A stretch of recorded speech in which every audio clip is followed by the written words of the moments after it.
What up, y'all? It's your boy, Mr. Downtown Ray Melo, and you're listening to the Entertainment Report on iHeartRadio, live from Dubai for Tuesday, January 3rd, 2017, delivering some major stories and trends going on in the world of entertainment and beyond. You can follow the show on Facebook, Twitter, or Instagram, facebook.com/The Entertainment Report with Ray Melo, that's RAYMELO, on Twitter at The Enter Report, or on Instagram at The Entertainment Report. You can listen to the show anytime you want on iHeartRadio. Just go to iHeart.com or your iHeart phone app, search for The Entertainment Report, and it'll take you to the page. Actress Billie Lourd has broken her silence in the wake of the unexpected deaths last week of her mother, Carrie Fisher, and grandmother, Debbie Reynolds. Lourd said in an Instagram post Monday, "Receiving all of your prayers and kind words over the past week has given me strength during a time I thought strength could not exist. There are no words to express how much I will miss my Abba Dabba and my one and only Mobby. Your love and support means the world to me." The message accompanied a sweet family photo of Lourd as a little girl with her mom and grandmother. Fisher died last Tuesday at the age of 60 after suffering a mid-flight heart attack on December 23rd. Reynolds had a stroke and died a day after Fisher passed. Lourd is Fisher's only child.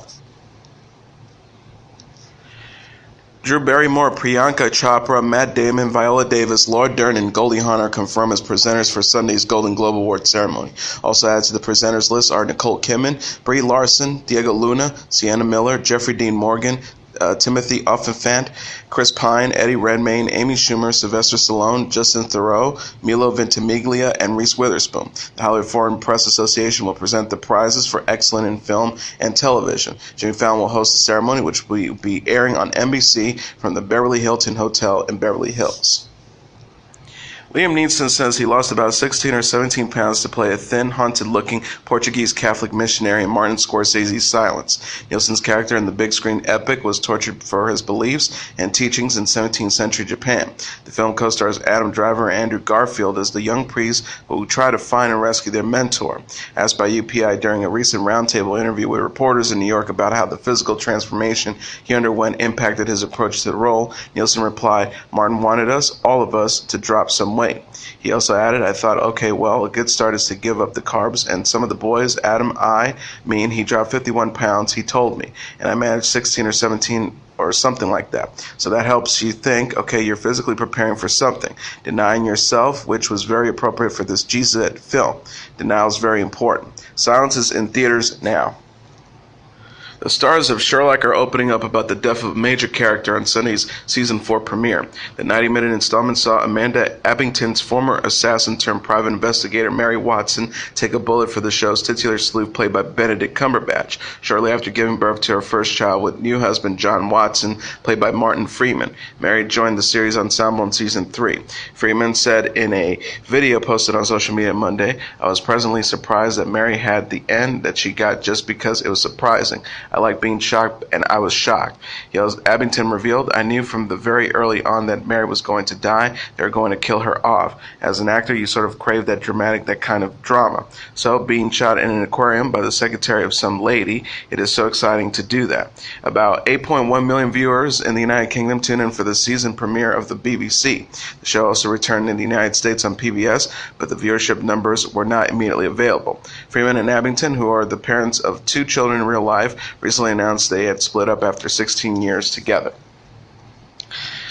Actress Eva Amurri Martino has revealed in a blog post that her family's night nurse accidentally dropped her infant son and he cracked his skull on a hardwood floor. She wrote Sunday, "I'm in an emotional bad place. I'm depleted and anxious, and I haven't been giving my anxiety and feelings the attention they deserve for a little while now.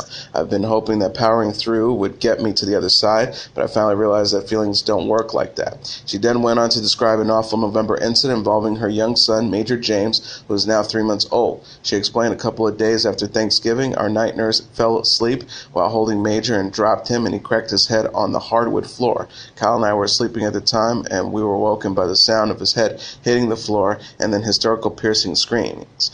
He suffered a fractured skull and bleeding on his brain and was transported by ambulance to Yale Medical Center, where I spent 2 harrowing days with him to receive emergency care and further testing. To say these were the most traumatic and anxious 2 days of my life is an understatement.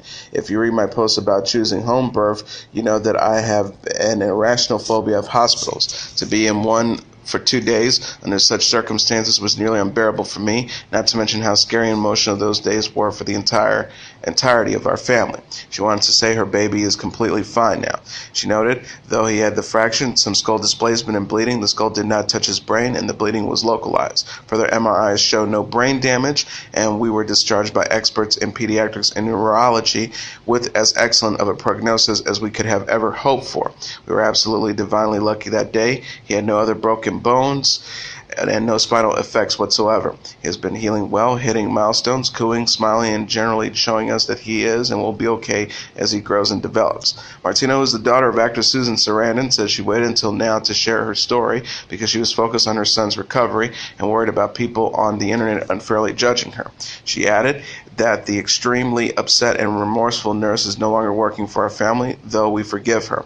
Martino's credits include Can of Fornication, Undateable, and That's My Boy. She married NBC sports personality and former soccer pro Cal Martino in 2011. They also have a 2-year-old daughter.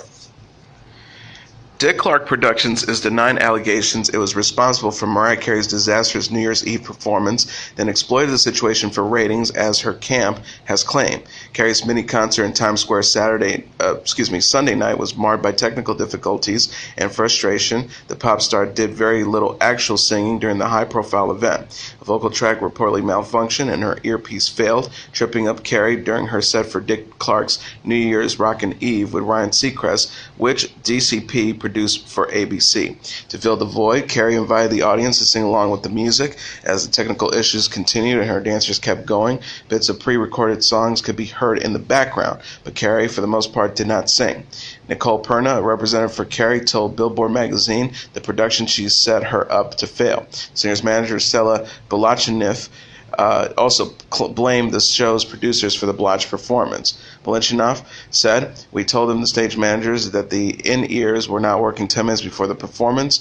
Then they changed the battery pack, and they were still not working on the frequency 4 minutes before the show. We let them know again, and they just kept counting her down and reassuring her that they will work as soon as they go live, which never happened, at which she pulled them out but could not hear the music over the crowd."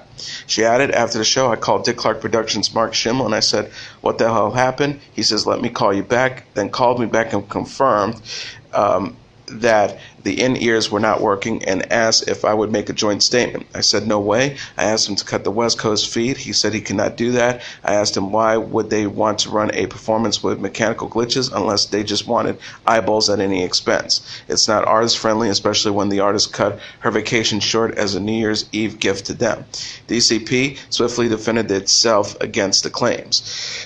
The company said in a statement in Variety, "As the premier producer of live television events for nearly 50 years, we pride ourselves on our reputation and long-standing relationship with artists. To suggest that DCP, as producers of music shows including the American Music Awards, Billboard Music Awards, New Year's Rockin' Eve, and Academy of Country Music Awards, would ever intentionally compromise the success of any artist is defamatory, outrageous, and frankly absurd." They continued by saying, "In rare instances, there are very, of course, technical errors that can occur with live television. However, initial investigation has indicated that Dick Clark Productions has no involvement in challenges associated with Ms. Carey's New Year's Eve performance. We want to be clear that we have the utmost respect for Ms. Carey as an artist and acknowledge her tremendous accomplishments in the industry." Billboard cited an unnamed production source as saying Carey had ample time to rehearse and chose not to, instead using a body double for practice earlier in the day when the sound equipment was working properly. British singer-songwriter Ed Sheeran has announced via Twitter he will release new music later this week. Sheeran tweeted, "Hello 2017," along with the brief video clip showing him holding up a piece of paper that reads, "New music coming Friday." No other information was immediately available. Sheeran is known for his hit songs The A-Team, Thinking Out Loud, and Sing.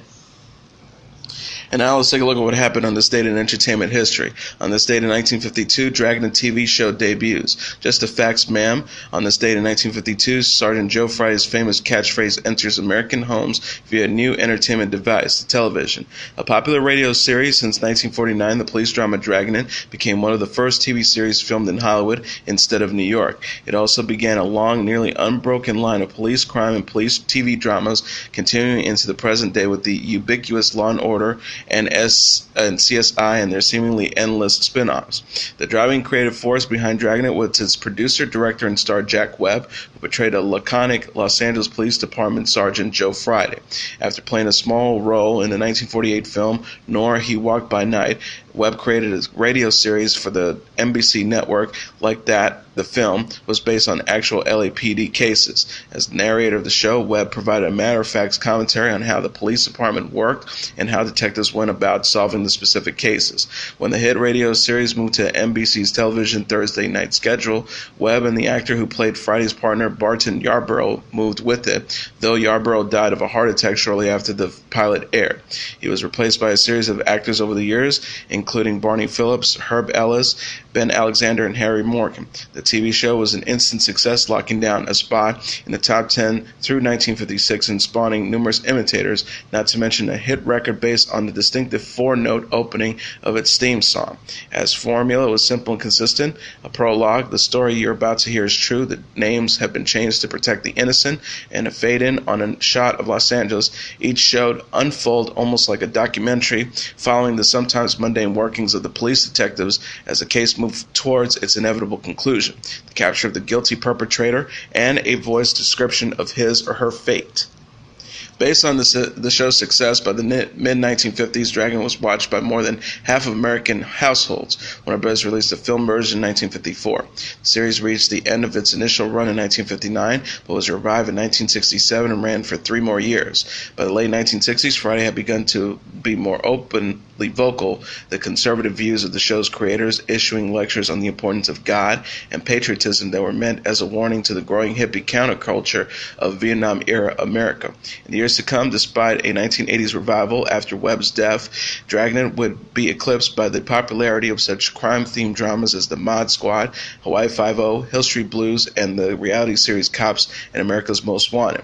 Later incarnations of Sergeant Joe Friday included Dan Aykroyd, co-starring alongside Tom Hanks in the hit 1987 comedy version of Dragnet, which was more of a parody than a remake. In 2003, Law & Order producer Dick Wolf launched a Dragnet series on ABC, starring Ed O'Neill as Friday. It was canceled shortly after the start of its second season. Also on this date in 1987, Rock and Roll Hall of Fame inducts its first woman.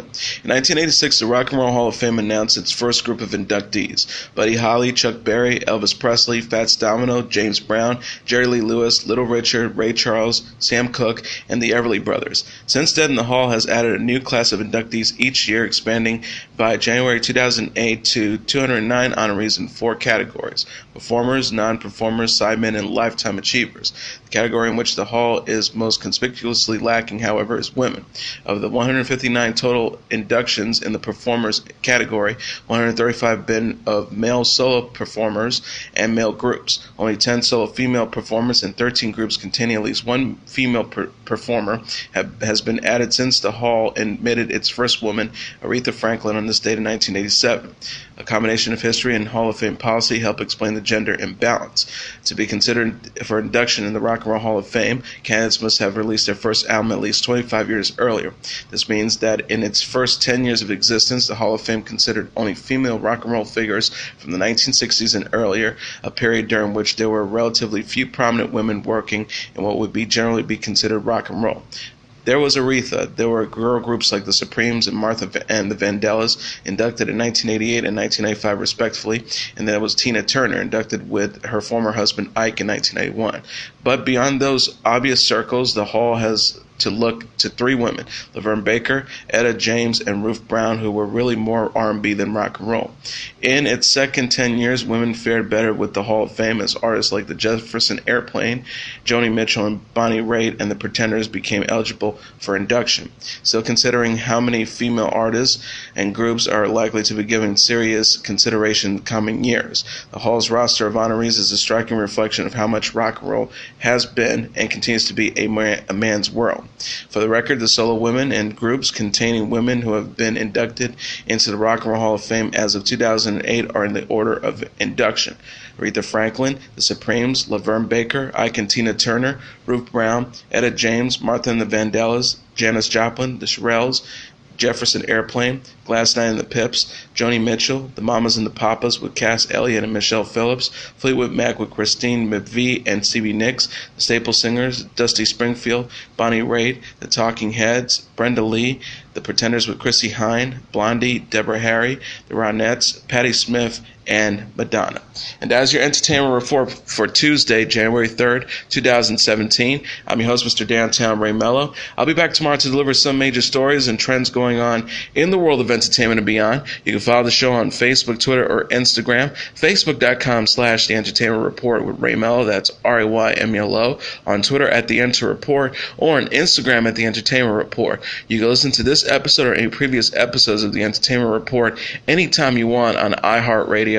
Just go to iHeart.com or your iHeart phone app, search for The Entertainment Report, and it'll take you to the page. Good night, and God bless you all.